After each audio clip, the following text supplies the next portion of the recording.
बिहार में विकास की एक ऐसी तस्वीर दिखाने जा रहे हैं जो 14 करोड़ 71 लाख की लागत से बना नवनिर्मित ITI का भवन उद्घाटन। यह पूरे होने से पहले ही जर्जर हो गया। नवनिर्मित भवन की दीवारें में कई जगहों पर दरारें पड़ गई है। एक बार फिर ये ITI कॉलेज का भवन भ्रष्टाचार का भेंट चढ़ गया। कई सालों से बंद पड़ा है इस भवन का निर्माण कार्य।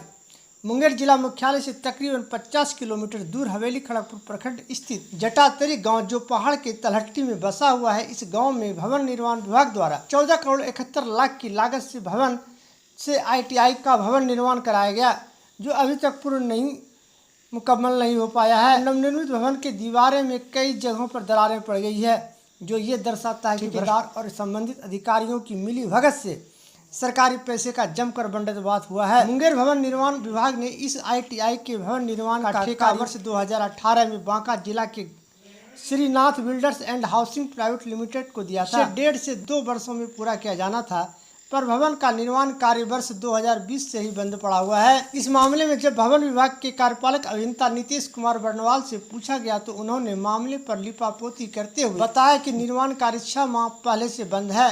यानी साफ तौर से ठेकेदार को इन्होंने बचाने की कोशिश कर रही है। मैंने 1.5 माह पूर्व ही पदभार ग्रहण किया है। जब विभाग के अधिकारी ठेकेदार को बचाने लगे तो आप अनुमान लगा सकते हैं कि इसका जांच कौन करेगा। इसे कार्यपालक अभियंता बताते हैं कि उन्होंने व्यक्तिगत रूप से संवेदक को बुलाकर उससे पूछा था काम पूरा क्यों नहीं हुआ, तो उन्होंने बताया कि उसका 2 करोड़ रुपया भवन विभाग पर बकाया है और विभाग द्वारा भुगतान नहीं किया गया है, जिसके कारण कार्य अधूरा पड़ा हुआ है। इस मामले में मैंने पता किया तो उसका बिल रिवाइज हो गया है, परंतु भुगतान की अनुमति नहीं मिली है। जैसे ही भुगतान की अनुमति मिलेगी ITI भवन निर्माण का कार्य जल्द शुरू करवा दिया जाएगा, जैसा कि कार्यपालक अभियंता बता रहे हैं। लेकिन आप यहां पे साफ तस्वीरों में देख सकते हैं कि दीवारों में किस तरह से दरार हो गई है।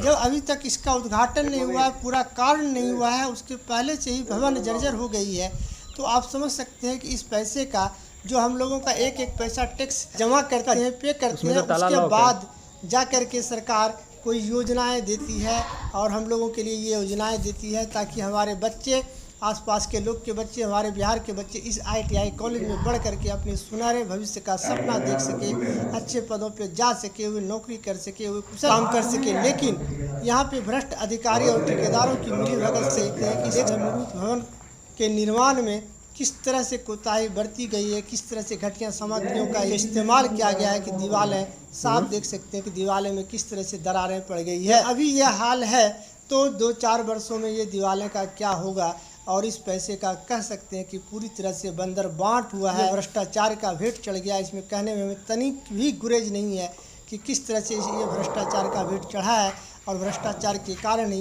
ये भवन की दीवारों में दरारें पड़ गई है, जो ये साफ दर्शाता है कि यहाँ पे भ्रष्टाचार जमकर हुआ है। तो निश्चित तौर पे इस वीडियो को ज़्यादा से ज़्यादा शेयर करें और कमेंट करें ताकि लोगों तक, सरकार तक हमारी बातें पहुँच सके और सरकार की नींदें खुले और इस पर जाँच हो।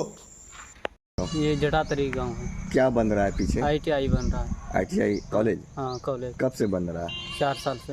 अभी तक नहीं बना? अभी तक नहीं बना। अगर बन जाता तो फिर? बन जाता तो ये सब तो रौनक अच्छा हो जाता और पढ़ने लिखने में आराम हो जाता। क्या स्थिति है अभी? स्थिति अभी यही है कि अभी बन नहीं रहा है, तो अभी स्थिति बहुत खराब है। खराब है? कोई देखने आता कि नहीं आता? कोई नहीं आता है। कब कब काम होता है यहाँ लेबर के द्वारा? चलता है, कभी कभी बंद हो जाता है। कभी कभी चलता है। हाँ। कब कब चलता है, कुछ ऐसा पता है? पता वही 1-2 महीना कभी चलेगा, कभी बंद हो जाएगा। देख रहे हैं अंदर में अंदर का स्थिति क्या टूट फूट गया है? वो तो अभी फाइनल नहीं हुआ है अंदर, लेकिन अंदर में टूट फूट रहा है ना। खस्ता हाल हो गई। 2018 की योजना है। संबंधित संवेदक द्वारा जो है ना, सो काम पिछले 6 महीना से बंद किए हुए हैं। मेरे द्वारा 1.5 महीना पहले इस पद पे योगदान दिया गया है। मैंने उनसे बुलाकर पर्सनली उनसे मैं पूछा हूँ, उनके द्वारा कहा गया है कि मेरा 2 करोड़ का पेमेंट विलंबित है, जो भुगतान नहीं हो पा रहा है, जिसके कारण मैं कार्य बंद किए हुए हैं। इस संबंध में मैं जानकारी प्राप्त किया है तो उसका रिवाइज एस्टीमेट सेंक्शन हो गया है, लेकिन भुगतान की अनुमति अभी विभागीय स्तर से नहीं मिली है। विभागीय स्तर से मिलने के बाद वो काम शुरू कर देगा। अनुमान कब तक लगाया जा सकता है कि सर जिस तरह 29 तारीख को हमारी बरबीघा में बैठक हुई है मंत्री महोदय जी से के साथ में, तो उनके द्वारा भी ये निर्देश दिया गया है कि इस मामले को जल्द से जल्द निपटारा करें और जो बढ़ोतरी वगैरह जो अमाउंट में हुआ है राशि में वो विभागीय स्तर पे लंबित है। लास्ट सवाल उस समय देखा जाएगा, क्योंकि जो बना रहे हैं अभी उनकी बिल्डिंग हैंड ओवर हुई नहीं है। ऐसा नहीं है कि वो काम कर देंगे तो उनको पूरा भुगतान हो जाएगा और वो पूरी तरह से फ्री हो गए।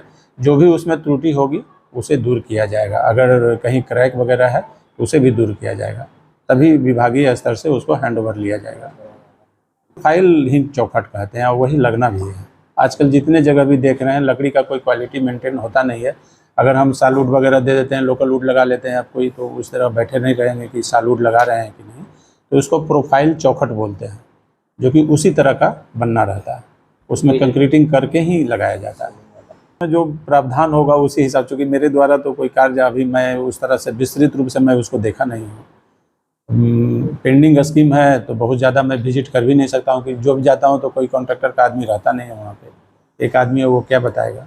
जब काम शुरू होगा तो इन सब बातों पर ध्यान रखा जाएगा, जांच ही किया जाएगा ना। जो भी आप बात उठा रहे हैं वो जांच का विषय है, जांच कराया जाएगा। फिलहाल तो कार्य तो शुरू हो तब ने आगे के कुछ भी कार्रवाई करेगा। नाम अब तक बता दीजिए। नितेश कुमार वर्णवाल।